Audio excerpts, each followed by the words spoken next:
अब मैं माननीय केंद्रीय गृह एवं सहकारिता मंत्री जी से अनुरोध करता हूं कि आप प्रधानमंत्री श्री नरेंद्र मोदी जी के तीसरे कार्यकाल के पहले 100 दिनों के महत्वपूर्ण इनिशिएटिव और उपलब्धियों के बारे में विस्तार से जानकारी दें। नमस्कार मित्रों, आज की प्रेस वार्ता में मेरे साथी अश्विनी जी और मैं आप सभी का हृदय से स्वागत करते हैं। सबसे पहले तो आज प्रधानमंत्री मोदी जी का जन्मदिन है। पूरे देश में कई संस्थाएं जन्मदिन को सेवा पखवाड़े के नाम से मनाने का निर्णय किया है, जो हर साल करते हैं। 17 सितंबर से 2 अक्टूबर के 15 दिन देश भर के सभी जरूरतमंद लोगों की सेवा में हमारे जैसे कई कार्यकर्ता इसको लगाएंगे।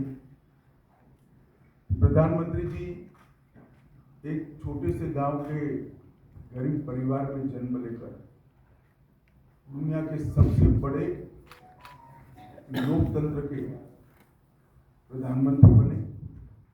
न केवल प्रधानमंत्री बने, 10 साल में दुनिया भर से 15 अलग अलग राष्ट्रों ने इनको अपना सर्वोच्च पुरस्कार देकर न केवल प्रधानमंत्री जी हमारे देश का गौरव बढ़ाया है।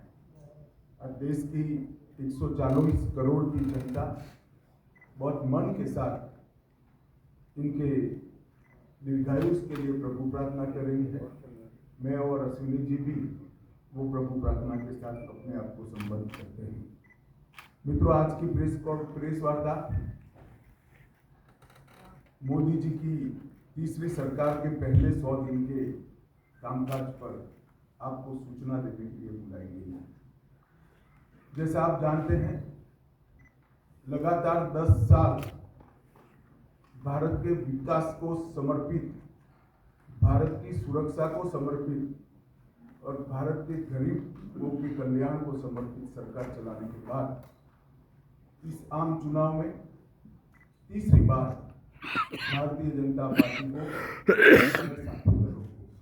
सरकार बनाने का एक जनादेश जनता ने दिया।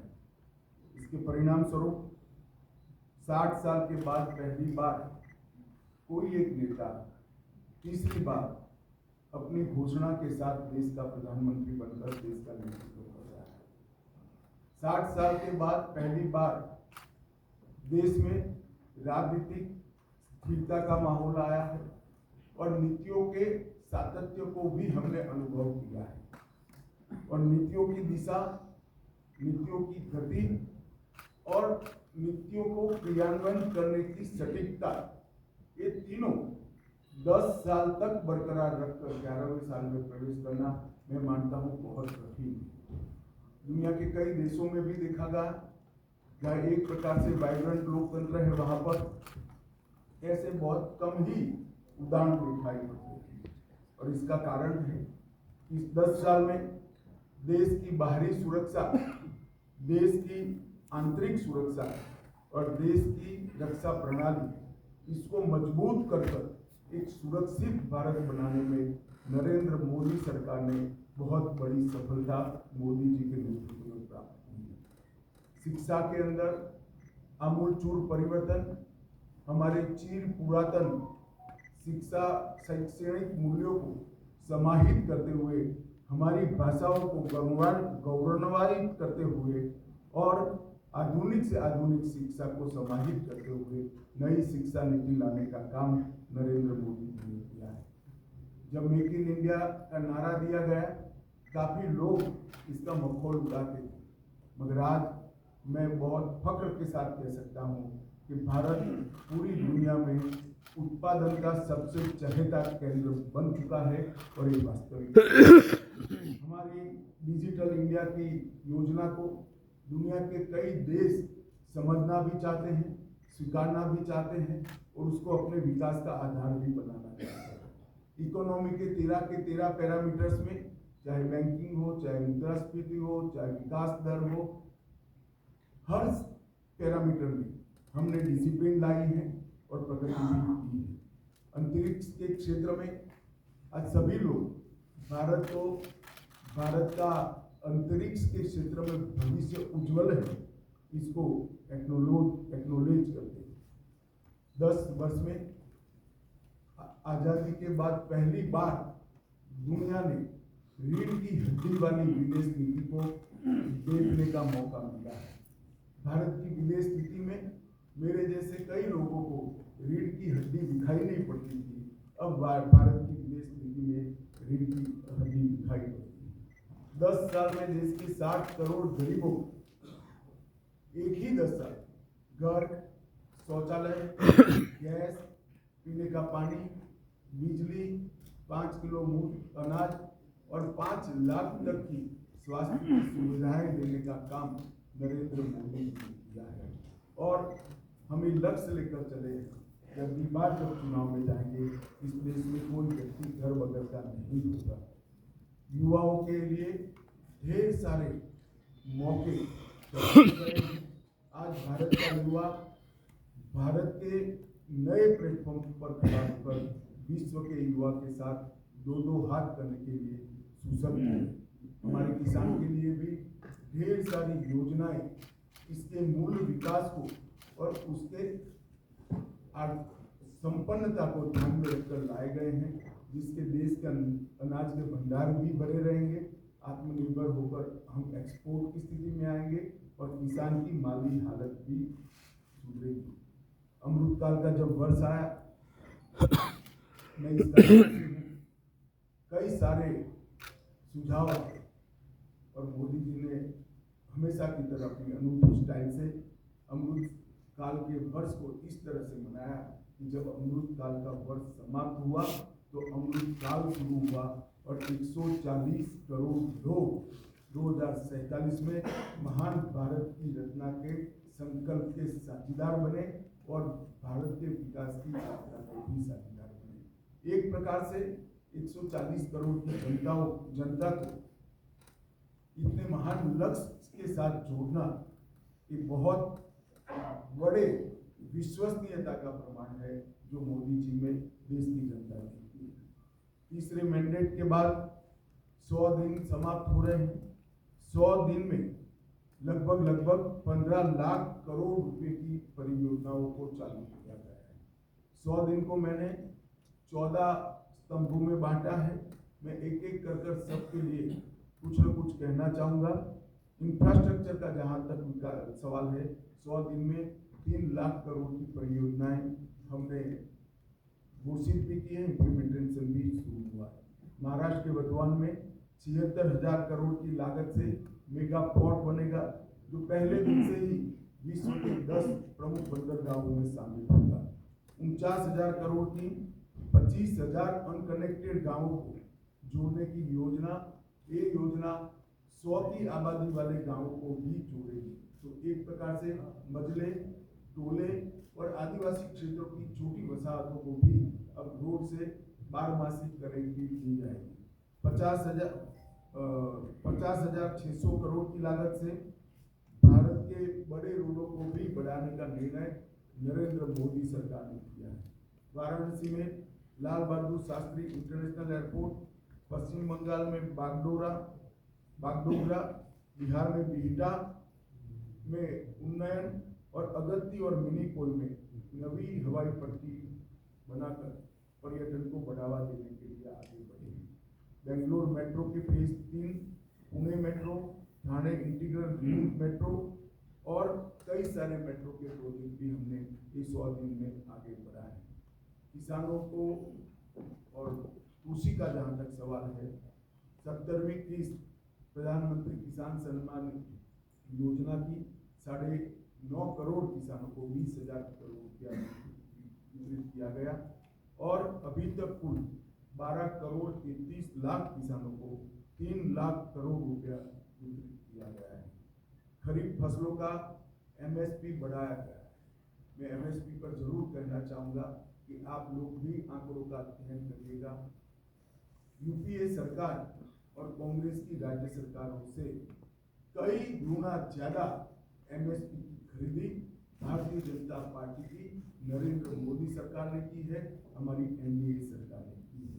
यही बताता है कि सरकार किसानों के हितों को समर्पित। मक्के से इथेनॉल के उत्पादन के लिए सहकारी चीनी मिलों के इथेनॉल उत्पादक इकाइयों का मल्टीफीड इथेनॉल इकाइयों में रूपांतरण किया गया है। अब न केवल गन्ने के रस से, मक्के से भी इथेनॉल उत्पादन कर पाएंगे।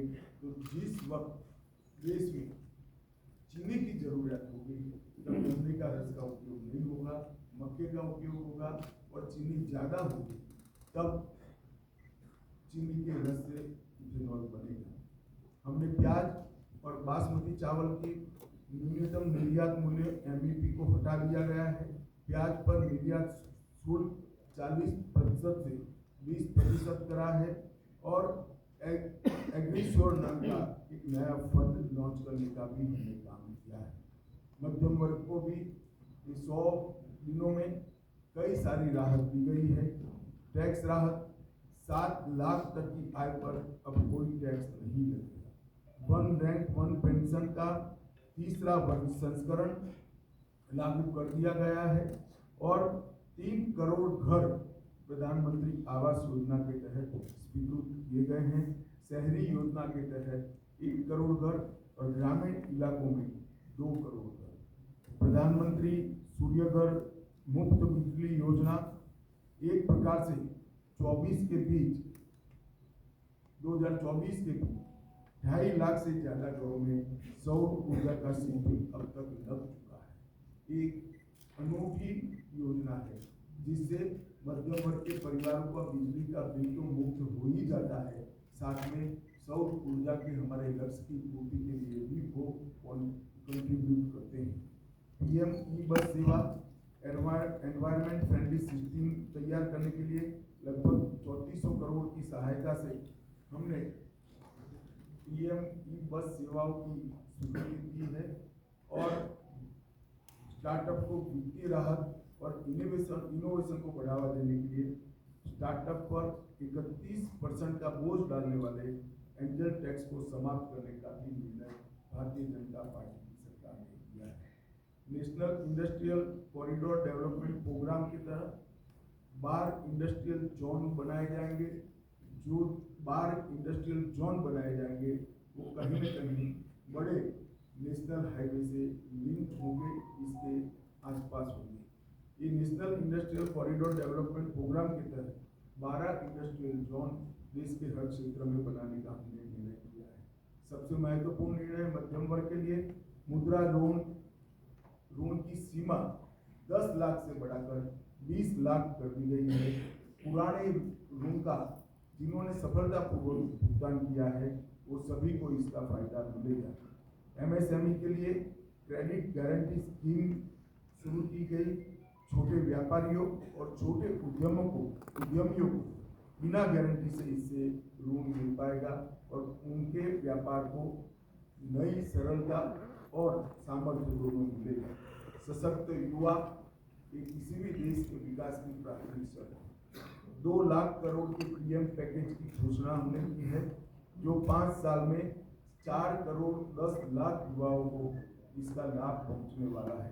1 करोड़ युवाओं को टॉप कंपनी में इंटर्नशिप के अवसर, अलाउंस और एक मुफ्त सहायता राशि देने का भी निर्णय हमारी सरकार ने किया है। केंद्र सरकार ने भी लगभग कई हजार नियुक्तियों की घोषणा की है। कैपिटल एक्सपेंडिचर को बढ़ाकर 11,11,000 करोड़ तक पहुंचाना ये अपने आप में एक मील का पत्थर है।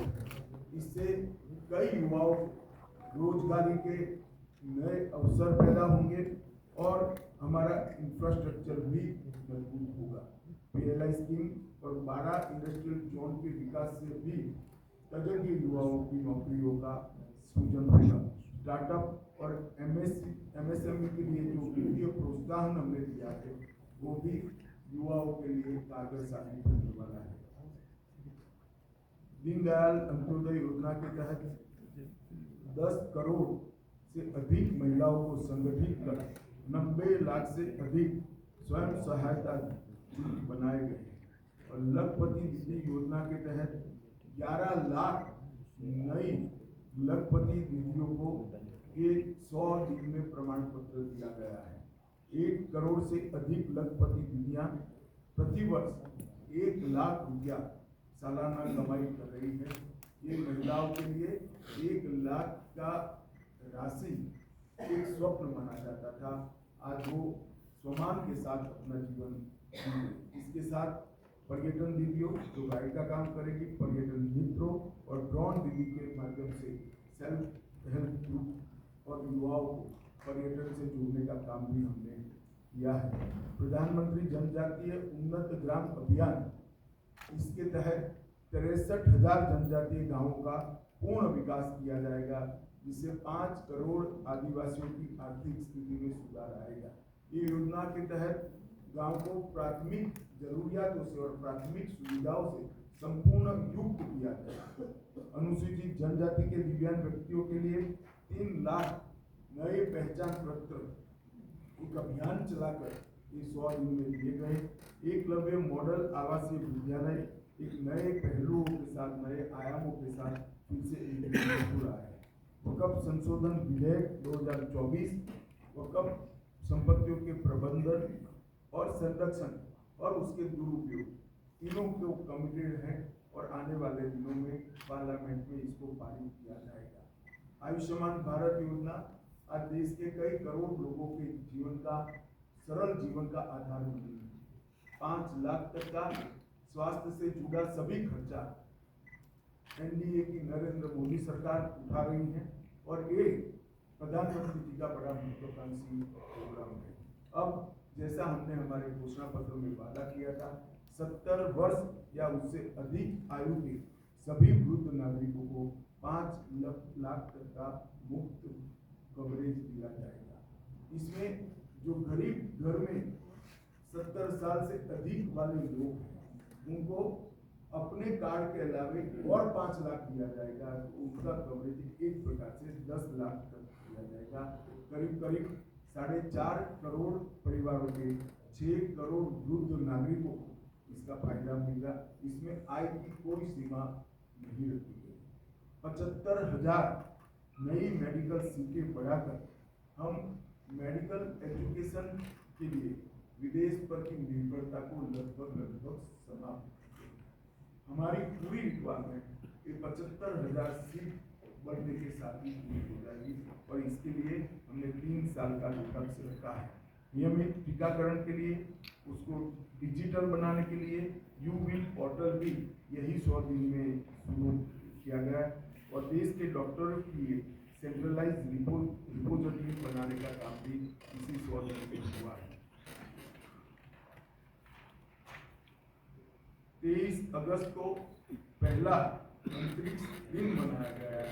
इससे किशोरों को अंतरिक्ष के क्षेत्र में रुचि लेने के लिए, प्रोत्साहन देने के लिए और उनका हैंड होल्डिंग करने के लिए ढेर सारी योजनाएं शुरू की गई। अंतरिक्ष स्टार्टअप के लिए 1,000 करोड़ के वेंचर कैपिटल फंड की योजना भी हुई। आपदा प्रबंधन के लिए राष्ट्रीय डेटाबेस और ग्रामीण भूमि रिकॉर्ड के लिए भुवन पंचायत पोर्टल भी शुरू किया गया। सेमीकंडक्टर, गुजरात के साणंद में सेमीकंडक्टर की इकाई स्थापित की गई और मैं आपको बड़े विश्वास के साथ कि आने वाले 10 सालों में भारत सेमीकंडक्टर के क्षेत्र में एक बहुत बड़ा प्लेयर बनेगा। लॉ एंड ऑर्डर का जहाँ तक सवाल है, पुराने ब्रिटिशरों ने बनाए हुए आपराधिक कानूनों को बदलकर 1 जुलाई 2024 को 3 नए कानून इम्प्लीमेंट किए गए। भारतीय दंड संहिता, भारतीय नागरिक सुरक्षा संहिता और भारतीय साक्ष्य अधिनियम, भारतीय न्याय संहिता, भारतीय नागरिक सुरक्षा संहिता और भारतीय साक्ष्य अधिनियम, ये तीनों क्रिमिनल जस्टिस सिस्टम के पूर्ति करने वाले कानून आने वाले दिनों में हमारी क्रिमिनल जस्टिस सिस्टम को न केवल लोग भोग्य बनाएंगे, लोगों को न्याय मिलने का एक सरल रास्ता होगा, समय पर न्याय मिलने की शुरुआत होगी। और मैं बड़े विश्वास के साथ आपको बताना चाहता हूँ कि 3 साल के बाद जब इसका कंप्लीट इम्प्लीमेंटेशन समाप्त होगा, हम दुनिया में सबसे आधुनिक क्रिमिनल जस्टिस सिस्टम रखने वाले देशों में से एक बन जाएंगे। शहरी बाढ़ प्रबंधन के लिए 6,350 करोड़ रुपए की नई योजना देश में पहली बार लाई गई। लद्दाख में 5 नए जिले बनाए गए। 25 जून को संविधान हत्या दिन मनाने का फैसला कर आने वाली पीढ़ी को इमरजेंसी जैसे काले दौर से देश को न गुजरना पड़े, इसलिए जागरूक करने का एक हमेशा के लिए प्रयास करने का निर्णय लिया गया। पूर्वोत्तर में हाइड्रो इलेक्ट्रो परियोजनाओं की मंजूरी दी गई, लगभग 4100 करोड़ रुपया के साथ, और राष्ट्रीय ग्रीन हाइड्रोजन मिशन को सेकंड ट्रिप भी शुरू कर दिया गया। मित्रों, पीएम मोदी जी का युद्ध के बीच में रूस और यूक्रेन की महत्वपूर्ण यात्राओं पूरी दुनिया आस के साथ नजर गड़ाकर बैठी है। पहली बार भारत में यूनेस्को की विश्व धरोहर समिति की बैठक हुई। आने वाले दिनों में इससे हमारी कई धरोहरों को वापस लाने में हमें बहुत बड़ा फायदा होने वाला है। आपदा प्रबंधन अधिनियम, इसको 2024 में लोकसभा में पेश किया गया है, और मैं मानता हूँ कि अर्बन फ्लड मैनेजमेंट, अग्निशमन सेवाएं, ग्लेशियर जीव विस्फोट, फ्लड और अन्य डिजास्टर के मिटिगेशन के हेतु ये जो आपदा प्रबंधन अधिनियम आया है वो सब जरूरियातों को आज के दिन में पूरा करेगा, और इसके लिए 12,554 करोड़ की योजना भी ये सब विशिष्ट आपदाओं के लिए निश्चित किए गए हैं। 4 सितंबर को 35 सालों के संघर्ष के बाद त्रिपुरा में NLFT और ATTF के साथ शांति समझौता किया गया। मानस हेल्पलाइन नारकोटिक्स की रोकथाम के लिए और सूचनाओं के लिए शुरू की गई। अगले 5 साल में 5,000 साइबर कमांडो तैयार किए जाएंगे, और साइबर अपराध के लिए सस्पेक्ट रजिस्ट्री भी तैयार की जाएगी। इतने 100 दिन में इतना सारा जो काम